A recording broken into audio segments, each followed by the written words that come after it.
Hey there, Hoop Heads. It's time for your favorite show. This is the Hangout. I am Akil Augustine. It's time for us to break down all the hot topics going on around the NBA, especially these playoffs. Let's talk about it, of course. And who are we talking about it with? Dan Gladman, producer of the Toronto Raptors broadcast on TSN, Sportsnet, all that good stuff. You know him, you love him. We'll get to him later.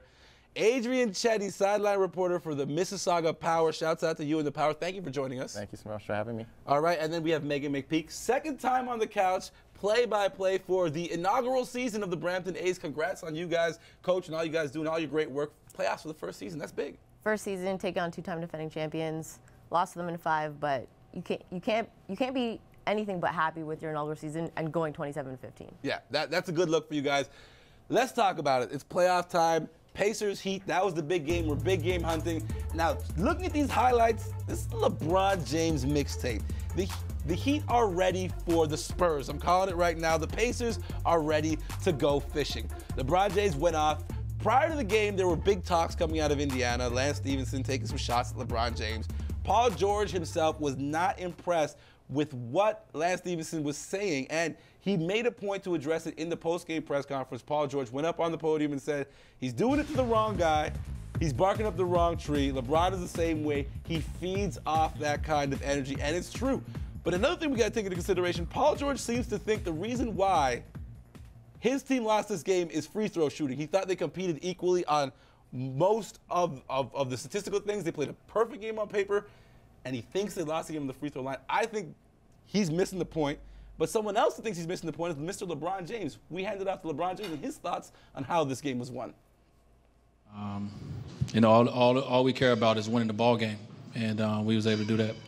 We did only have 5 turnovers, 7 steals, and 20 points off their turnovers. That has nothing to do with the free throw line. I just like the face. I like the face, the demeanor. Chetty, I'll start with you, though. What was the reason you thought that the Pacers lost that game? They're just getting outmatched. Like LeBron James, Dwayne Wade, you know what they're going to give you. When Chris Bosh is hitting his jump shots, you're not going to come even close, especially the way the Pacers play defense with the screens. They double down, trying to stop all the penetration going to the net. Leaves Bosh wide open for those shots. The first few games. So Bosh is the reason they won?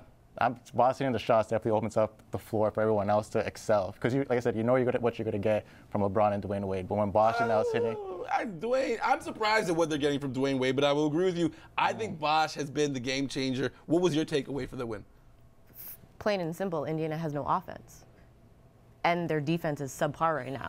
But when you have Coach Spoelstra, who I feel is one of the most underrated head coaches, simply because of the talent he has, but when you're a coach and you can have your third scoring option come out and hit his first 3 shots, and that's what you're going to get from him. $20 million a year. And Indiana can barely get Paul George to get into the post. Yes. That's one area he needs to improve on. He needs to get a post-up game. But I'm sorry, I like Paul George. He's one of my favorite players. But, buddy, you didn't lose from the free throw line. It's plain and simple. We're in agreement. Turnovers, no defense, no offense. The free throw line had nothing to do with it. The officiate, that is such a cop-out by Indiana. Yep. There's 2 reasons why Miami's winning these games and winning this series handily. First of all, they're just a way better team. They have the best player in the world. They're better coached. They play defense right into offense. They get easy buckets. The Pacers can't do anything like that. But the Pacers, here's the thing for me, Dan. I want to throw this at you. Yeah. Is it an issue of leadership? Oh, yeah. Because that's number 2. Because he's throwing Lance Stephenson on the bus. The void of leadership is so apparent right now, and it's really starting to look like it's Paul George. He can't step into that role. He's had the issues all season with Hibbert. Where's David West? With Stephenson. David West is a veteran player. No, that's not his role. Paul George is the best player on the team. Yeah.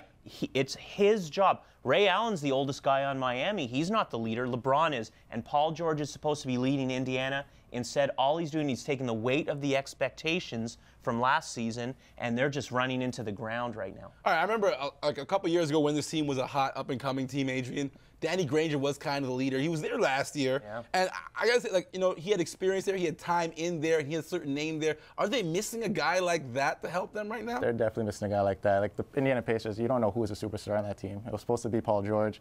Now him and Lance Stephenson look like they're playing. Well, I don't know if Lance Stephenson is no superstar. No, but that's exactly what I'm saying. Paul George is playing like a Lance Stephenson, so he's not really elevating his game above and beyond. You look at all the superior teams in the league. The Spurs, you know who the superstars are. Miami Heat, you know who the superstars are. OKC, you know who the superstars. With Indiana, the identity there is kind of lost. And I think that It should be, Paul George. It should be, and I think that factors in the foul shooting as well, because we all know superstars get the calls. Yeah. When the refs don't know who your superstar is and you're not driving to the net, who are they really going to give that call to? But here's the joke. When you look at the stats from these 4 games, Indiana has shot more free throws. It's not your free throws. That's an interesting point. Now, here's something else I want to bring up. We were talking about Lance Stephenson. He's pretty volatile, but I mean, he's the toughest player on this team, hands down. I would love to have him on my team. But what kind of feedback is he going to get in the open market? He's, available this summer. Does Indiana stick with a guy like that then, or do they go a different direction? And how appealing is he to another team that's trying to build? I think you're going to see Indiana go in a lot of different directions because that's a flawed roster, and it's not as good as they thought it was. I think the only reason we're even seeing them getting to the Eastern Conference Finals these last couple of years is because the conference itself is kind of weak. I wouldn't be surprised to see them look to upgrade at both guard positions and at center. And both power forward and center, because your boy Roy Hibbert played 22 minutes and got what? Zero points. That's ridiculous. The Pacers are going to make a lot of changes this year. They have to. Larry Bird's phone will be ringing, of course, and my phone's ringing right now because someone's telling me we got to go to break. We have more to break down. We got to talk about the other series, the Western side of things. Russell Westbrook, will he be the savior for Kevin Durant and the team? They need him to step up, and taking shots like that might help. We will be breaking down Thunder Spurs when we return.